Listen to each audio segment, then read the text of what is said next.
Hey everyone, Karan here, welcoming you back to Final Fantasy Tactics. Today we're going to talk about hunting and all the great things that you can get from hunting animals and poaching them. Now, if you're watching this late in Final Fantasy Tactics, you've heard me talking about this before, probably a few times. If you're watching this early in my Let's Play, or you're not watching the rest of the Let's Play at all, then you probably have no idea what I'm talking about, or maybe you've not experienced it for yourself. If you've not, I do want to show you a couple things before we get started. Now, how are you able to hunt and poach? Well, let me go ahead and show you. You can poach through the ability Secret Hunt. And the way you get this ability is you have to be a thief, and you have to have 200 JP. You get it over here in basically the reaction command area. If you beat a monster, you can take it to a fur shop. Now what this does is if you equip Secret Hunt in this ability slot here, then whenever you kill an enemy with a regular attack, you can't use a special ability or magic, it has to be a normal attack. If you kill it with a normal attack, then it will poach. Once it poaches, it sends that skin off to a fur shop. Now, if you do that, there are 3 fur shops in the game where you can collect it. You can go to Dorter Trade City, you can go to Wargillis Trade City here in the south, which is especially convenient if you're at the end game and you're going through the deep dungeon, and you can also get it here at Zargitas Trade City in the east. In any of those areas, you can go into a fur shop and actually collect the items that you have. Now, if you do not have Secret Hunt equipped, or if you go into the fur shop and you have no furs basically collected, you'll go into the fur shop and it will tell you, I'm sorry, we have nothing to sell. But if you have Secret Hunt equipped and you have furs available, then you can go in there and buy whatever's available. Now, the way that this works is whenever you poach an animal with Secret Hunt, you can get one of 2 items. 90% of the time, you will get the common item. 10% of the time, roughly, you will get the rare item. Some of the rare items are really, really good. Some of the common items, even, are really good. Some of the other items are not so good. Some of them are really meh. But anyway, it's something of a risk that you take whenever you poach any animals. Now, there are lots of different items that you can get from those different animals, so we're going to go ahead and talk about that in an episode that I am very whimsically calling Fantastic Evolution Beasts and Where to Find Them. Yeah, I know, pulling totally on Harry Potter, but whatever. Anyway, so, let's get on to the monsters. The first monsters that we're going to look at are your venerable ridden steeds, the Chocobos. The original Chocobo, you can get the Phoenix Down as a common item, and you can get a High Potion as the rare item. You can find them pretty much anywhere on the map, but the best place to find them is in the Mandalia Plains. The second level Chocobo is the Black Chocobo, and from it you can get an Eye Drop as the common item, and an X Potion as your rare. You can find these most notably at Barrios Hill or Barrios Valley. The third level Chocobo is your Red Chocobo, and you can get a Remedy from them as the common item, and a Barrette as the rare item. Now the Barrette is a piece of armor that can be equipped only by females, that is a plus 20 HP gain, and cancels almost all negative status effects, which is pretty good if you're walking around with somebody like, say, Reese, Meliadul, or any of your stock female characters. You can find the Red Chocobos most notably at the Finath River and at Barrios Hill. The second category of monsters we're going to talk about are your goblins. You can find your original goblins, you can get potions from them as the common item, and you can get high potions as the rare item, and you can find them pretty much anywhere, but the best place to find the regular goblin is also, just like the regular Chocobo, at the Mandalia Plains. The next goblin is your Black Goblin, and you can get high potions as their common items, and antidotes as their rares. You can find the Black Goblins just about anywhere too, but the best location for them is the Sweegie Woods. The third level is your Gobbledygook, and you can get a Mage Master as the common item from them, and an Ancient Sword as your rare. So, decent weapons, but not that great. You can find the Gobbledygooks at the Barrios Valley and also at the Dobledar Swamp, which is a battleground that opens up after the events in Limbury Castle in Chapter 4. The next category of monsters we're going to talk about is the Red Panther, or the Panthers in general, the Red Panther being the first. The Red Panther, you can get antidotes as their common items, and the Battle Boots as their rare items. You can find them just about everywhere, but the best place to find them is the Mandalia Plains. The Kuar is the second level of your Panther. You can find a Soft as their common item, and you can get Germinus Boots as their rares. You can find them just about anywhere too, but the best place to find the Kuar is at the Germinus Peak. The third level of the Panther is the Vampire. You can get a holy water as the common item, go figure, and a sea bag as the rare item, which is well, all bags are pretty much meh, but that's especially meh. You can find the vampires at the Zero-Kill Falls and also at the Germanus Peak. The next monster category we're going to look at is your bombs. And all of your bombs have flame weapons of some sort as their rares. The regular bomb has a fireball as its common and a flame rod as its rare. You can find them just about everywhere, but the best place to find a bomb is going to be in the Sweetie Woods. The second level bomb is your grenade, which has a water ball as its common and a flame whip as its rare item. You can find those at either the Bed Desert or the Zeklaus Desert. The explosive is your third level bomb. You get a lightning ball as its common and a flame shield as its rare, and you can also find those in the Bed or Zeklaus Deserts. The next category of monster we're going to look at is the skeletons. And the original skeleton has a holy water as its common item and an ether as its rare. You can find the skeletons most commonly at the Aragai Woods or the Ziggly Swamp. The Bone Snatch is the level 2 skeleton, and you can get a high potion as a common item from them and a partisan as their rare. You can also find those at the Aragai Woods or the Ziggly Swamp. The third level skeleton is your Living Bone. You can find a Wizard Mantle as the common item and an Elf Mantle as the rare, so both pretty decent dodging accessories. You can find these Living Bones at the Bervinia Volcano, which also opens up in Chapter 4, and the Zeklaus Desert. The next monster category is the Ghoul.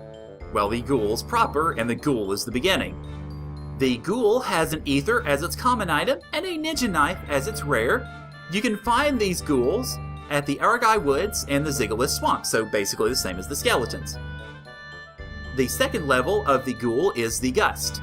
You can find high potions as their common items and the main gouge as their rares, and you can also find them in either Aragai or Ziggly.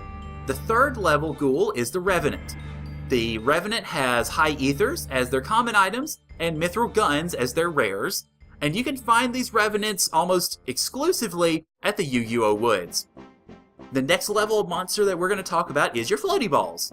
And the original Floaty Ball has a Shuriken as its common item and a Platina Dagger as its rare. You can find those just about anywhere on the map, but the best place to find those is at the Favoan Plains. The second level Floaty Ball is your Ahriman. You can get a Magic Shuriken as their common item and an Air Knife as their rare, which is a halfway decent knife. You can find the Ahrimans at either the Bervinia Volcano or the Favoan Plains. The third level Floaty Ball is your Plague. And the Plagues have the Yagyu Darkness, which is the best easily available shuriken in the game, and the Zorlin Shape as their rare item. The Zorlin Shape is the most powerful knife in the game if you're into knife wielding, and it also adds sleep status if it cues when you hit an enemy. You can find the Plague at the Bervinia Volcano or at the Germanus Peak. The next set of monsters we're going to talk about are the Pisco Demons.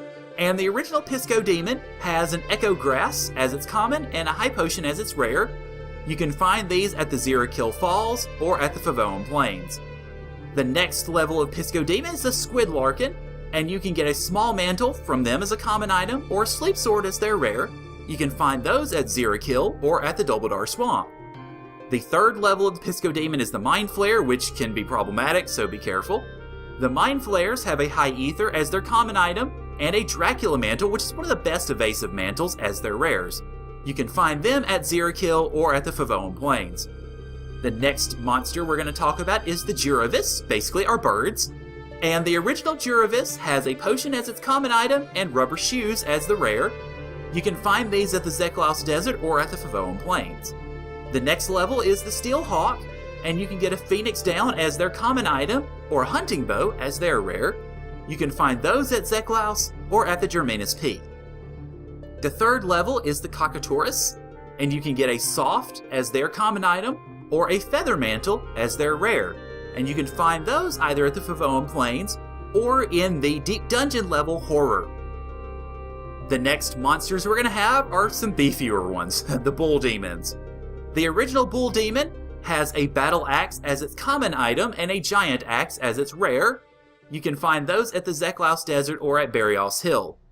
The next level is the Minotaurus, which has a Coral Sword as its normal, which has basically lightning effects, or a Slasher as its rare. And the Slasher is the most powerful axe in the game, although it is an axe, so It's not going to be terribly reliable, but it's helpful. And it also adds slow as a potential status effect when you hit enemies. You can find these slashers in the Zeklaus Desert or the Barios Hill as well. The Sacreds are your 3rd level Wool Demons, and they can get you a Holy Lance as the common item and an Ivory Rod as the rare. The 2 of those that's worth pointing out really is the Holy Lance. The Holy Lance is common, so you can get it easily. It is a very powerful lance with Holy Elemental and can also randomly cast Holy upon hitting someone, so it's definitely something I'd recommend picking up if you have a Lancer. You can find these Sacreds in the Zeklaus Desert or in the Deep Dungeon level bridge. The next monsters we're going to talk about are the Morbals or Marlboros. The original Morbal has a Platina Dagger as its common item and an Ice Shield as its rare, and you can find those most notably at the Aragai Woods. The Oku is the 2nd level Morbal Marlboro type. You can get an Enkai Armlet as its common and a Chameleon Robe as its rare, so the armor is semi-notable, at least as the rare item, and you can find those most notably at the Fenoth River. The 3rd level Morbal is the Great Morbal, and you can get an Elixir as their common poach, which is a pretty good item to get, and a Madlimgen as their rare. Now the Madlimgen is the most powerful dictionary in the game. If you have somebody like an Oracle or a Calculator or something like that, this can be a good pickup. If you don't have those, then you can sell it, but still it's a pretty good pickup nonetheless. You can find these Great Morbals exclusively pretty much in the Deep Dungeon level voyage. The next animals we're going to talk about are the Woodmen, starting off with the Woodman. The Woodman has an eye drop as his common item and a healing staff as his rare, which could be useful, I guess. You can find those in either the Aragai Woods or the Deep Dungeon level Mlapon. The Trent is the 2nd level Woodman, and it has a gold staff as your common and a fairy heart as your rare. You can find those also at Aragai or Mlapon. The 3rd level Woodman is the Taiju, and the Taiju has the Defense Ring as its common and the Defender Night Sword as its rare item. The Defender Night Sword is one that Meliodor comes equipped with, and you can steal from her in battle, so you've got a couple of other ways to get it, but you can get it this way too. The Taijus generally pop up only in the Deep Dungeon level Mlapon. Now, the next monsters we're going to get to are the Dragons, and this is when the stuff starts to get pretty good.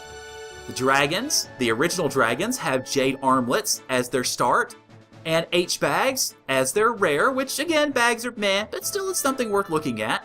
You can find dragons in either the Bed Desert, or the Deep Dungeon levels Voyage or Horror. The Blue Dragons are the 2nd level, and you can actually find a Blue Dragon during Beowulf's side quests in the beginning of Chapter 4, so that's something worth noting. You can get a Kashmir, which is a fabric weapon, in the common item, and you can get a Dragon Rod in the rare. You can find these Blue Dragons, like I said, either during Beowulf's side quest, or you can find them in the Dol Guldur Swamp, or in the Deep Dungeon level Horror. The Red Dragons are the 3rd level of dragons, and you can get from them a Salty Rage as a common item, or a Dragon Whisker as the rare. The Salty Rage is a perfume, only be equipped by women, so sorry dudes, but a perfume that gives auto, protect, and shell all the time, which can be pretty useful. The Dragon Whisker is the best lance that you can get outside of the 2nd level javelin that you can get during the Battle of Nelbeska Temple. So it doesn't have the holy effect that you see with the Holy Lance, but it is a good bit more powerful, so if you want to pick that up, definitely be my guest. You can find these red dragons either in the Bed Desert or in the Deep Dungeon level Voyage. The next monster category we're going to move on to is the Behemoth. The Behemoth, the original one, has a defense armlet as its common and a P-Bag as its rare. And you can find these Behemoths most notably at the Poescus Lake or in the Deep Dungeon level Voyage. The King Behemoth comes next, and you can also find that monster as part of Beowulf's side quest, so just FYI. The King Behemoth has an Ultimus Bow as its common item and a Shirsh as its rare. The Shirsh, and I hope I'm pronouncing that right, is another perfume item that gives auto float and reflect, which is not all that useful, but I suppose you can make a use of it if you want to. The King Behemoth can be found again at Poescus Lake or Voyage. The Dark Behemoth is the 3rd level Behemoth, and it has a Wizard Rod as its common item and the Stun Gun as the rare. Now, the stone gun is a little bit of an odd item. It is a very powerful gun. In fact, it's the most powerful gun that is not Blaze, Glacier, or Blast. However, if you have this equipped, you start off the level petrified and somebody's going to come and cure you. Once that's the case, though, go for it. But otherwise, it's up to you whether you want to use it. You can find these Dark Behemoths specifically in the Deep Dungeon level Voyage. Next up, we have your Hyudra class. And these Hyudra classes definitely worth getting. The Hyudra, the first level, has a blood sword as its common item, which can steal HP. It's not the greatest sword in the world, but it's pretty decent for that purpose. And a scorpion tail as its rare. The scorpion tail is the most powerful mace in the game. Now, given that it's a mace, you use it at your own risk, basically, but it's still the most powerful mace in the game. You can find the Hyudras in Voyage, or you can find them in the Battle of Nelveska Temple. Now keep in mind the Nelveska Temple battle is a one-time only sort of thing, so if you want to drag a Hyudra with you, you're going to have to be very careful to get them then. The second level Hyudra is the Hydra, and the Hydras have the Setiemsen as their common item and the rubber costume as their rare. The Setiemsen is a perfume that gives auto-transparent at the beginning of a battle and haste throughout the battle for any lady who wears it. So it can be useful particularly for your more fragile female types, because they'll have constant turns coming in, and they'll also have that open transparent, at least at the beginning, just in case they need to run into a corner or what have you. So there's that. You can find these Hydras, most notably in the Deep Dungeon level Voyage. The third level is the Tiamat, and the Tiamats have the Ryozen Silk as their beginning item, and the Whale Whisker as their common. And you can find those most notably in the final level of the Deep Dungeon End. The Ryozen Silk is the most powerful fabric weapon in the game. I've not used fabrics very much, so I'm not sure how good they are, but anyway, if you want to collect them, by all means go ahead. The Whale Whisker is the most powerful stick in the game, so particularly if you have someone like an Oracle that has high magic attack, and so the stick weapons, keep in mind, base their attack primarily on your magic attack, that can be a really good weapon for an Oracle type. You can find the Tiamats, like I mentioned, at the Deep Dungeon level End. Lastly, we have the pigs. Oink oink. The Uribo you can find in the Deep Dungeon level End, and also during Beowulf's side quests. So again, good time to bring something of a mediator. The Uribo has a Maiden's Kiss as its common item, and a Katyusha as its rare.